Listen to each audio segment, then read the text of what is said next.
السلام عليكم ورحمة الله وبركاته. الحمد لله رب العالمين والعاقبة للمتقين والصلاة والسلام على رسول الله صلى الله عليه وسلم وآله وصحبه أجمعين أما بعد. கண்ணியமிக்க எல்லாம் அல்ல அல்லாஹ் சுப்ஹானஹு வ தஆலாவின் நல்லடியார்களே, சகோதரர்களே, அல்லாஹ்வுடைய கிருபையால் நம்முடைய அக்ஸா மஸ்ஜிதில் லோகர் தொழுகைக்கு பிறகு கடந்த ஒரு மாத காலமாக உலக மக்கள் அனைவருக்கும் நேர்வழிகாட்டியாக அல்லாஹ் இறக்கி அருளி இருக்கிற இந்த அல்குரான் உலக மக்கள் அனைவருக்கும் உலக பொதுமறையாக இருக்கிறது. அதில்தான் மனிதகுலத்துக்கு தேவையான அனைத்து வழிகாட்டுதல்களும் இருக்கிறது என்றெல்லாம் சொல்லி உலக மக்களுடைய தரங்களை எல்லாம் அல்லாஹ் பிரித்து பார்த்து ரசூலுல்லாஹி ஸல்லல்லாஹு அலைஹி வஸல்லம் அவர்களுக்கு பயிற்சி கொடுத்ததாக நாம் தொடர்ந்து பார்த்து வருகிறோம். நம்பிக்கையாளர்கள் என்றால் யார், முஷ்ரிக் என்றால் யார், காஃபிர் என்றால் யார், இன்னும் முனாஃபிக் என்றால் யார், இன்னும் யூதர்கள் கிறிஸ்தவர்கள்னால் யார், இன்னும் கடவுளை இல்லை என்று சொல்பவர்கள் யார், இப்படி பலதரப்பட்ட மனிதர்கள் இந்த உலகத்தில் வாழுகிறார்கள். ரசூல் ஸல்லல்லாஹு அலைஹி வஸல்லம் காலத்திலே வாழ்ந்தார்கள். அவர்களிடத்திலெல்லாம் எப்படி நாம் பழக வேண்டும் என்றெல்லாம் ரசூல் ஸல்லல்லாஹு அலைஹி வஸல்லம் அவர்களுக்கு அல்லாஹ் அறிவுரை சொல்லி அந்த அடிப்படையிலே பழகி முழுமையாக ரசூல் ஸல்லல்லாஹு அலைஹி வஸல்லம் காலத்திலே 23 ஆண்டுகளுக்கு உள்ளாகவே அந்த மக்கா மதீனாவில் வாழ்ந்த அவ்வளோ பேர்களுமே நேரான வழியை ஏற்றுக்கொண்டு மார்க்கத்திற்கு பக்கம் திரும்பி ஒரு சிறந்த மனிதர்களாக வாழ்ந்தார்கள் என்று வரலாற்றில் பதிவு செய்யப்பட்டிருக்கிறது. அல்லாஹ் பதிவு செய்கிறான் குர்ஆனில். அந்த அடிப்படையில் தான் இந்த ஒரு மாத காலமாக நாம் அல் குர்ஆனை இப்பொழுது இருக்கிற எல்லா மனிதர்களும் எடுத்து படித்து பார்ப்பார்கள் என்று சொன்னால் அதில் அவர்களுக்கு தேவையான அனைத்து விஷயங்களும் உள்ளே இருக்குது அப்படின்னு சொல்லி வருகிறோம். அதை படிக்கும் பொழுது தான் விளங்கும் இந்த உலகத்தை ஏற்றத்தாழ்வுகள் எப்படி மனிதர்கள் ஏற்படுத்தியிருக்கிறார்கள். அல்லாஹ் சொல்லுவது ஏற்றத்தாழ்வு கிடையாது, உங்களில் எல்லோரும் ஒரே தாய் தந்தையர்களுக்கு பிறந்தவர்கள். அது மாதிரி நிறத்தால் மொழியால் உங்கள்கிட்ட வேறுபாடு கிடையாது. ஜாதி என்று சொல்லி நீங்கள் தான் பிரித்து வைத்திருக்கிறீர்கள். அந்த ஜாதியை இருக்கக்கூடாது, ஜாதியே இருக்கக்கூடாது. ஏனென்று சொன்னால் உங்களுக்கு மத்தியில் உயர்வு தாழ்வுலாம் காட்டக்கூடாது என்றெல்லாம் நிறைய இடங்கள் எல்லாம் சொல்லிவிட்டு உலக மக்களுக்கு தேவையான அனைத்து விஷயங்களிலும் குர்ஆனில் பட்டியலிடுகிறான். நம்ம அதான் எடுக்கவே இல்லை அந்த சப்ஜெக்டே. நம்ம நேரம் போதாத காரணத்தினால அந்த சப்ஜெக்டை எடுக்கலை. ஆனால் குறிப்பாக நம்ம இறுதி வகுப்பாக இது இருப்பதால் குறிப்பாக சில விஷயங்களை மாத்திரம் குர்ஆனில் என்னென்ன இருக்கிறது என்பதை அந்த ஆயத்தோடு நம்ம சொல்லுகிறோம். அதை நீங்கள் ரெஃபர் பண்ணிக்கணும். நான் நம்பர் சொல்லும் பொழுது அதை ரெஃபர் பண்ணி பார்க்கும்போது தான் விளங்கும் எந்தெந்த விஷயங்கள்லாம் அல்லாஹ் அந்த மக்களுக்கு சொல்லுகிறான் என்று சொல்லி. முதல்ல இந்த மனித குலம் ஒழுங்காக வாழ வேண்டுமானால் அல்லாஹ்வுடைய சட்டத்திட்டங்கள் பின்பற்றப்பட வேண்டும். அல்லாஹ் என்ன சொன்னானோ அது கிரிமினலாக இருக்கட்டும், சிவிலாக இருக்கட்டும், இன்னும் தண்டனை சட்டங்களாக இருக்கட்டும், பொது சட்டங்களாக இருக்கட்டும், கல்வியாக இருக்கட்டும், வேலைவாய்ப்பாக இருக்கட்டும், இன்னும் படிப்பாக இருக்கட்டும், எதுவாக இருந்தாலும் அல்லாஹ் சுப்ஹானஹு வ தஆலா இந்த உலக மக்களுக்கு ஒரு திட்டத்தை போட்டு கொடுத்துருக்கிறான். அந்த திட்டம் என்பது ரொம்ப ஈஸியாக இருக்குது. அது குர்ஆனை படிக்கும்போது தான் விளங்கும். அதில் குறிப்பாக பல விஷயங்களை இந்த மனிதர்களுக்கு சொல்லும் பொழுது விபச்சாரத்தை பற்றி அல்லாஹ் பேசுகிறான் குர்ஆனில். இந்த குர்ஆன்னா என்ன நினைக்கக்கூடாது மக்கள்லாம், குர்ஆனுங்கிறது ஏதோ தொழுகைக்காக ஓதப்படுகிற ஒரு அரபி மந்திரம் நினச்சிட்டு இருக்காங்க. ரொம்ப பேர், ரொம்ப மனிதர்கள் நினச்சிருக்காங்க நம்ம மதங்களில் எப்படி அந்த வழிபாட்டு தலங்களில் பூஜை செய்யப்படுகிறதோ, ஏதாவது மந்திரத்தை அந்த சமஸ்கிருதத்தை சொல்லி ஓதப்படுகிறதோ அது மாதிரி நினச்சிட்டு இருக்கிறாங்க. அது மாதிரி கிடையாது. இது மந்திர சொல்லு கிடையாது, ஓதுவதற்காக ஏற்பாடு செய்யப்பட்ட ஒரு விஷயமும் இது கிடையாது. அங்கேயே ஓதப்படுகிறது என்று சொன்னால் உலக மக்கள் அனைவரும் வழிபாட்டு முறையில் ஒரே யூனியனாக இருக்கணும் என்பதற்காக வேண்டி அல்லாஹ் ரசூலுல்லாஹ்க்கு சொல்லிக் கொடுத்த வழிபாட்டு முறை திட்டம் இது. ஒரு இடத்துல இப்போ சூரா ஃபாத்திஹா ஓதுகிறோம் என்று சொன்னால் உலகம் முழுவதும் அதைத்தான் ஓதுவார்கள். எங்கே தொழுதாலும் சரி, ஒரு காட்டு பகுதியில் ஆள்களே இல்லாத ஒரு இடத்துல போய் தொழுதா கூட அங்கே இருக்கிற இமாம் என்ன தான் ஓதுவார், இதே ஃபாத்திஹா சூரா தான் ஓதுவார். காட்டு பகுதியாக இருந்தாலும் சரி, நாட்டு பகுதியாக இருந்தாலும் சரி, எங்கள் வழிபாட்டு முறை ஒரு யூனியனாக இருக்க வேண்டும் என்பதற்காக அல்லாஹ்வால் ஏற்பாடு செய்யப்பட்டது அந்த வழிபாட்டு முறைக்காக வேண்டி தான். அதற்கு பிறகு பின்னால் ஓதுகிற அந்த சூறாக்கள் எல்லாம் எதற்காக என்று சொன்னால் மனப்பாட பகுதியை அந்த மனப்பாடம் செய்தவர்கள் ரீனிவல் செய்வதற்காகவும் அந்த குர்ஆனை ஓதும்போது பின்னால் இருப்பவர்கள் அதனுடைய அர்த்தத்தை விளங்கி செயல்படுவதற்காகவும் ஏற்பாடு செய்யப்பட்டது. உதாரணமாக ரசூல் ஸல்லல்லாஹு அலைஹி வஸல்லம் அவர்கள் தொழுகையில் ஓதுனாங்கன்னு சொன்னாக்கா பின்னாடி உள்ளவங்களுக்கு எல்லாம் அர்த்தம் தெரியும். ஏன்னா எல்லாம் அரபியர்களாக இருந்தார்கள். இன்றைக்கு ரசூல் ஸல்லல்லாஹு அலைஹி வஸல்லம் காலையில் வந்து ஃபஜர் தொழுகிறாங்க, 2 ஆயத்தை ஓதுறாங்கன்னு வச்சுங்களேன், யா அய்யுஹல்லதீன ஆமனூ அப்படி ஓதுறாங்கன்னு வச்சுங்க, பின்னாடி உள்ள எல்லாருக்குமே தெரியும் யா அய்யுஹல்லதீன ஆமனூனா என்ன, லா துல்ஹிக்கும் அம்வாலுக்கும் வலா அவுலாதுக்கும், உங்களுடைய பெற்றோர்களும் உங்களுடைய பிள்ளைகளும் உங்களுடைய பொருள்களும் உங்களை ஏமாற்றி விட வேண்டாம்னு அர்த்தம் இருக்காங்க. எல்லாருக்கும் தெரியும், அது பின்னாடி உள்ளவங்க எல்லாருக்கும் தெரியும். அப்போ ஓதும்போது அந்த அர்த்தத்தை அவர்கள் விளங்கிய காரணத்தினால டெய்லியே அவங்களுக்கு ரீனிவல் செய்யப்பட்டு கொண்டே இருந்தது. அந்த முறையைத்தான் உலகம் முழுவதுமே அது யாரெல்லாம் இமாமாக இருக்கிறார்களோ அவங்க ஓதுவாங்க. பின்னாடி இருப்பவர்கள் அந்த விஷயத்தை விளங்க ஆரம்பித்து விட்டால் பின்னாடி இருக்கக்கூடிய சமுதாயம் மிகச்சிறந்த சமுதாயமாக மாறிவிடும். வேற ஒன்றும் காரணம் இல்லை. இதுக்கு சஹாபாக்கள் ஏன் அவரது 100% எப்படி உண்மையாளரை மாறினாங்கன்னு சொன்னாக்கா அங்கே ஓதப்படுகிற விஷயம் பின்னாடி உள்ளவங்களுக்கு டெய்லி தெரிய ஆரம்பிச்சிது. மகரிபில் போதுனா தெரியும், அவங்களுக்கு இஷாவில் போதுனா தெரியும். இப்படி ரொட்டேஷனாக வந்துகிட்டே இருக்கும்போது மாற்றி மாற்றி மாற்றி மாற்றி குர்ஆனோட விஷயம் போதும்போது என்ன ஆகும், ஒவ்வொரு விஷயம் மெசேஜ் அவங்களுக்கு கிடச்சிக்கிட்டே இருந்துச்சு. அந்த மெத்தேடு தான் இமாம் ஓதுறதும் பின்னாடி உள்ள கேட்பதும். அதற்காகத்தான் அது இல்லை. அந்த இமாமுக்கு வந்து ஓதவே தெரியல, ஒரு சூறா தான் தெரியும், ஃபாத்திஹா சூரா மட்டுமே போதும் தொழுகைக்கு, பின்னாடி உள்ள சூறா தேவையில்லை என்ற அளவுக்கு சட்டம் எளிமையாக இருக்கிறது. ஏனென்று சொன்னால் உலகம் முழுவதுமே வழிபாட்டு முறை என்பது ஒரே யூனியனாக இருக்க வேண்டும். கண்டமாக ஒவ்வொரு விஷயத்துக்கும் ஒரு வழிபாட்டு முறை இருக்கக்கூடாது. மற்ற மதங்கள் அப்படி கிடையாது. மற்ற மதங்கள் ஒவ்வொருத்தரும் ஒவ்வொரு வழிபாட்டு முறை வச்சுருப்போம். ஒவ்வொருத்தரும் அவன் நினச்சதெல்லாம் வழிபாட்டு முறை தான். ஆனால் அல்லாஹ் சொல்லிக் கொடுத்த இந்த மார்க்கத்தில் வழிபாட்டு முறை வந்து யூனியனாக இருக்க வேண்டும். உலகம் முழுவதும் எங்கு வழிபாடு நடத்துவதாக இருந்தாலும் எங்கே தொழுவதாக இருந்தாலும் ஒரே சூறா தான். அது மாதிரி உது செய்யணுமா ஒன்று தான். முதல்ல கையை கழுவணும், அடுத்து வந்து வாயை கழுவணும், மூக்கை கழுவணும், முகத்தை கழுவணும். இப்படி எல்லாமே யாரை கேட்டாலும் அதான் செய்வாங்க. எந்த மொழியில் போனாலும் அதான் செய்வாங்க, எந்த மொழியில் போனாலும் அதான் செய்வாங்க, எந்த நாட்டை சேர்ந்தவனாலும் அதான் செய்வாங்க. அந்த அளவுக்கு வந்து கரெக்டாக பர்ஃபெக்டாக போட்டு கொடுக்கப்பட்டிருக்கிறது இந்த மார்க்கம். அதுக்காகத்தான் இந்த அரபி ஓதப்படுகிறது. தவிர அந்த அரபி என்பது ஒரு உயர்ந்த மொழி என்றோ அல்லது உலக மொழிகள்லாம் தலையாயது என்றோ அல்லாஹ் சொல்லவில்லை எங்கேயும் குர்ஆனில். இப்போ அதை வந்து பொதுமக்களாகிய நாம் புரிஞ்சு கொள்ளணும். மற்ற மக்கள் குர்ஆனை பற்றி தப்பாக வழங்கி வச்சுருக்கிறாங்க. குர்ஆன் என்பது உலக மக்கள் அனைவருக்கும் நேர்வழி காட்டியாக இருக்கிறது. அதில் தேவையான அனைத்து விஷயங்களும் இருக்கிறது என்பதை தான் நம்ம வந்து ஆணித்தரமாக சொல்லி வருகிறோம். உதாரணமாக பாருங்களேன், 24வது வசனம் 24வது அத்தியாயம் 33வது வசனத்தில் விபச்சாரத்தை பற்றி அல்லாஹ் பேசுகிறான். இன்றைக்கு தலைவிரித்து ஆடுகிறது இந்த விபச்சாரம் தான். இன்றைக்கு உலக மக்கள் மத்தியில் விபச்சாரம் பரப்பப்பட்டு தான் வழிகெடுக்கப்படுகிறார்கள். அதை தடுக்கிறான் அல்லாஹ். அது மாதிரியே கலப்படம் செய்கிற விஷயங்கள், கலப்படம் நடக்குதா இல்லையா, ஒரு பொருளை மற்றொன்றோடு கலந்து விற்கிற அந்த வியாபாரங்கள் நடக்குது. அதை பற்றி அல்லாஹ் பேசும்போது 2:42, 3:71, 9:102 ஆகிய வசனங்களில் பேசுகிறான். கலப்படம் செய்யக்கூடாது. கலப்படம் செய்தால் உலக மக்களுக்கு வந்து அது வந்து மோசமாக ஆகிவிடும், பொருளாதாரம் சுரண்டப்படும், அதுக்கு பிறகு ஏமாற்று வேலை நடக்கும் என்று சொல்லி தான் அல்லாஹ் வந்து கண்டிக்கிறான். அதுக்கு பிறகு மோசடி செய்யக்கூடாது என்று சொல்லி 3வது அத்தியாயம் 161 அல்லாஹ் பதிவு செய்கிறான். மோசடி செய்யக்கூடாது ஒரு ஆளுக்கு ஒரு ஆள். அது மாதிரி பிறருடைய பொருளை வந்து சாப்பிடக்கூடாது. ஒரு ஆள் மற்றொரு பொருளை சாப்பிடக்கூடாது. அது வந்து 4:29 இருக்குது. அது மாதிரி வட்டி வாங்கவே கூடாது. 2:275 வட்டியை பற்றி அல்லாஹ் பேசுகிறான். வட்டி என்பது அல்லாஹ்வோடும் தூதரோடும் போர் புரிகிற காரியம். இது மறுமை நாளில் சைத்தான் தீண்டப்பட்டவனாக எழுப்பப்படுவான் எச்சரிக்கிறான்.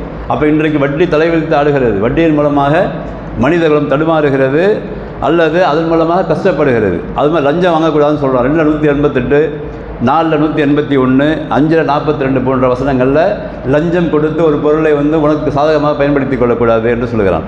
அது மாதிரி மக்கள்கிட்ட இருக்கிற அந்த ஹேபிட் இருக்கிற பழக்க வழக்கங்கள் அதையெல்லாம் அல்லாஹ் கண்டிக்கிறான். உதாரணமாக புறம் பேசுகிற சம்பந்தமாக 68 11வது வசனம், பொறாமை கொள்ளக்கூடாது என்று 2:90வது வசனம், பொய் சொல்லக்கூடாது என்று 16:62, 2:10வது வசனம். அது மாதிரி பெருமை அடிக்கக்கூடாது மனுஷன் அப்படின்னு சொல்லிட்டு 4:36 அல்லாஹ் சொல்கிறான். கோல் மூட்டி பேசக்கூடாது ஒருத்தவங்க சொல்லிட்டு 9:47 அல்லாஹ் சொல்லுகிறான். அது மாதிரி தப்பான எண்ணம், ஒருவரை ஒருவர் தப்பான எண்ணம் கொள்ளக்கூடாது.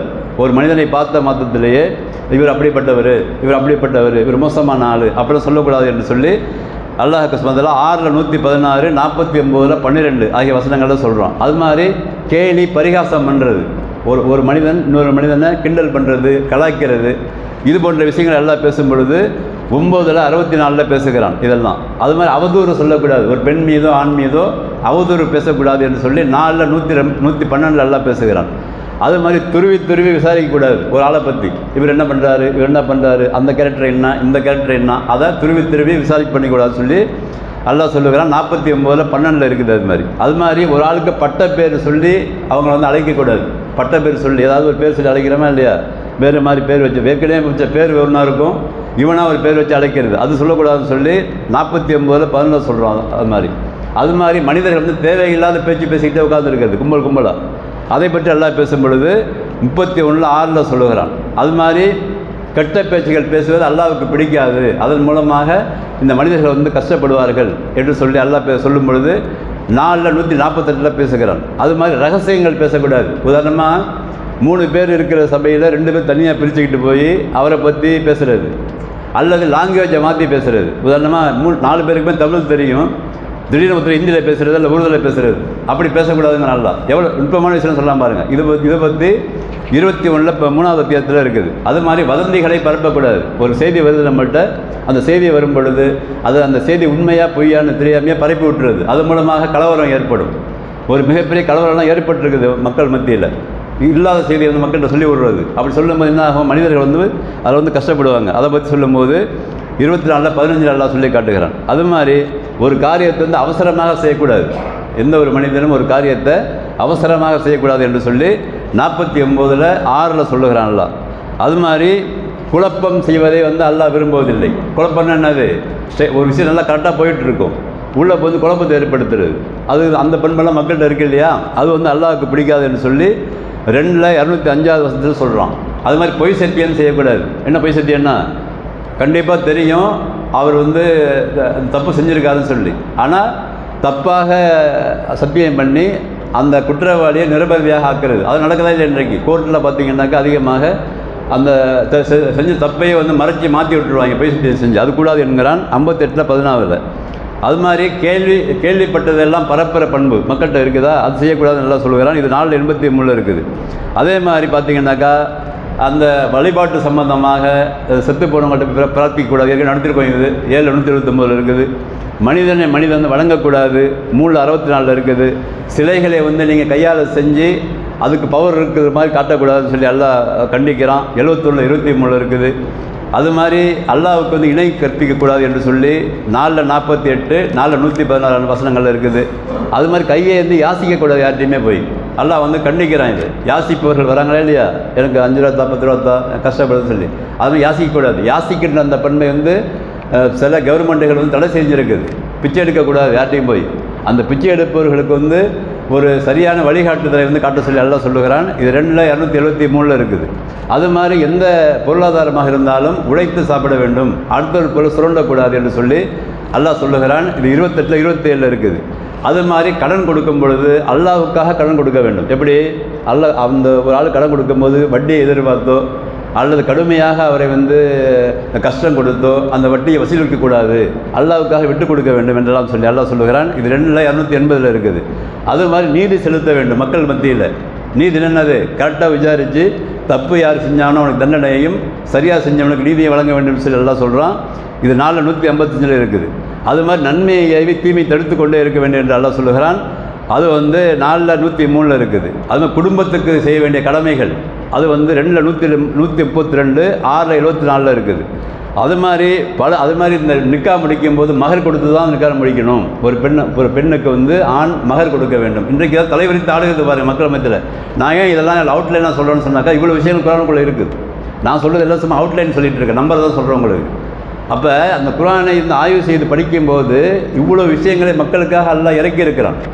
இதன் பக்கம் மக்கள் வரவில்லை, அவர்கள் எங்கே சென்று கொண்டிருக்கிறார்கள். உதாரணமாக இந்த நிக்கா விஷயத்தில் பாருங்கள், திருமண விஷயத்தில் இன்றைக்கு பெண்கள் வந்து அதிகமாக கஷ்டப்படுவது எது, அந்த பெற்றோர்கள் ஏன் கஷ்டப்படுறாங்க, பெண் பிள்ளைகளை பெற்று வைத்து கொண்டு 3 பிள்ளை 4 பிள்ளை இருந்தாக்கா அவன் வந்து ரொம்ப பைத்தியக்கார மாதிரி ஆயிடுறான். அந்த தந்தை ஊராக பிச்சை எடுக்கிற நிலைமை ஏற்படுகிறது. காரணம் என்ன, பெண்களுக்கு வந்து அவங்க வந்து வரதட்சணை கேட்குறான். அதான் தடுக்க இவர்களுக்கு திராணி இல்லை. சும்மா வந்து நம்மளை பற்றி என்ன பண்ணுறாங்க, இவங்க வந்து அவதூறு பேசுகிறாங்களே தவிர இஸ்லாம் சொல்லுகிற இந்த கட்டமைப்பு, உலக மக்கள் வாழ்வதற்காக அல்லாஹ் போட்டு கொடுத்த இந்த கட்டமைப்பு இருக்கா இல்லையா, இந்த கட்டமைப்பில் 1% பின்பற்றினா போதுன்றைக்கு அந்த அளவுக்கு வந்து ரொம்ப ஸ்ட்ராங்காக இருக்குது. மனிதகுலம் வந்து சரியான பாதை செல்வதற்கான காரணமாக இருக்கிறது. அப்போ இதை பற்றி மகரை பற்றி எல்லாம் பேசும்பொழுது 4வது அத்தியாயம் 4 சொல்கிறான், 4:24 இருக்குது, 4:25 இருக்குது. அது மாதிரி பெற்றோர்களை பராமரிக்கின்ற விஷயங்கள்.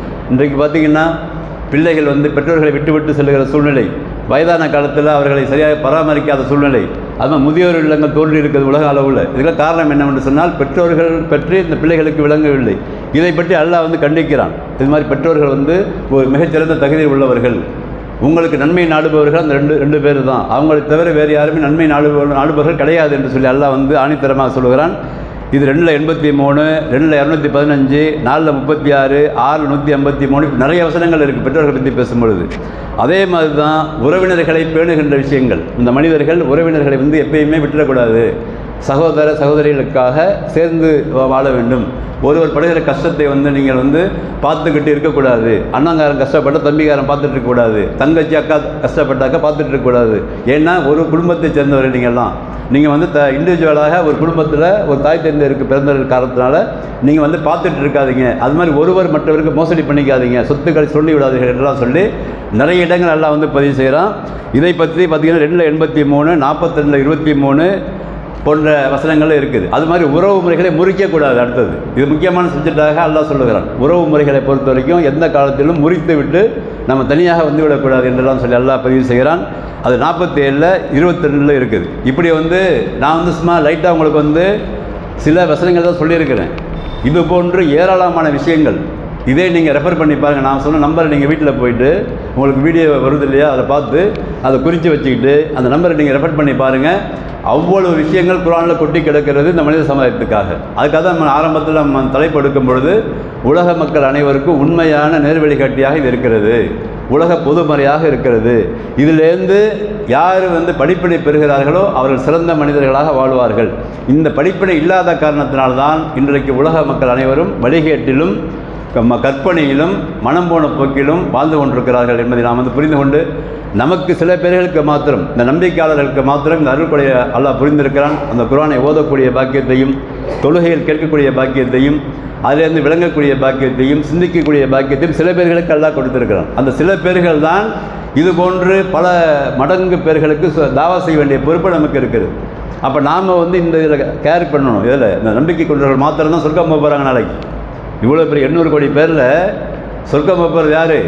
அல்லாஹ்வே அல்லாஹ் சொன்ன மாதிரி நம்பி விட்டு, தூதரை அல்லாஹ் சொன்ன மாதிரி நம்பி, கடமைகளை சரியாக செய்து, தொழுகைகளை சரியாக கடைபிடித்து, அல்லாஹ் சொன்ன கடமைகளை தலைமையில் ஏற்று சரியாக வந்து இருக்கிறோமா? இல்லை கொஞ்சம் பேர் எத்தனை பேர்? ஒரு ஊருக்கு ஒரு 10-20 பேர் 100 பேர் தான் இருக்கிறாங்க. அவங்க மாத்திரம் தான் நாளைக்கு வந்து சொர்க்கம் செல்ல இருக்கிறார்கள். அந்த 100 பேர் தான் மற்ற மனிதர்களுக்கு வந்து எடுத்துக்காட்டாக இருக்க வேண்டும் என்று சொல்லி அல்லாஹ் பல இடங்களில் பதிவு செய்கிறான். ஆக இந்த 1 மாத காலமாக நாம் பேசிய தலைப்புடைய சாராம்சம் இவ்வளவு தான். அவ்வளவு விஷயங்கள் அல் குர்ஆனில் இருக்குது. அதை புரிந்து கொண்டு இன்ஷா அல்லாஹ் ஓதி படித்து புரிந்து கொண்டு செயல்படக்கூடிய பாக்கியத்தை உலக மக்கள் அனைவருக்கும் அல்லாஹ் தர வேண்டும். குறிப்பாக நம்பிக்கை கொண்ட நம்ம இதில் கொஞ்சம் அதிகமாக ஆர்வம் செலுத்தி அதை ஓதுகிற மாதிரி, அதை படித்து விளங்கி செயல்பட வேண்டும். செயல்படுகிற மாதிரி நாம் இதை சொல்லிக்கொண்டே இருக்க வேண்டும். மக்கள் மத்தியில், குடும்பத்தினருக்கு சொல்ல வேண்டும். அதெல்லாம் பொறுப்பாக எடுக்க வேண்டும். இன்ஷா அல்லாஹ் அந்த பொறுப்பை உணர்ந்து செயல்படக்கூடிய பாக்கியத்தை வளர்கமான் எனக்கும் உங்களுக்கும் தந்து அருள்வானாக. வாஹிரு தாவானா அல்ஹம்துலில்லாஹி ரப்பில் ஆலமீன். அஸ்ஸலாமு அலைக்கும் வரஹ்மத்துல்லாஹி வபரகாத்துஹு.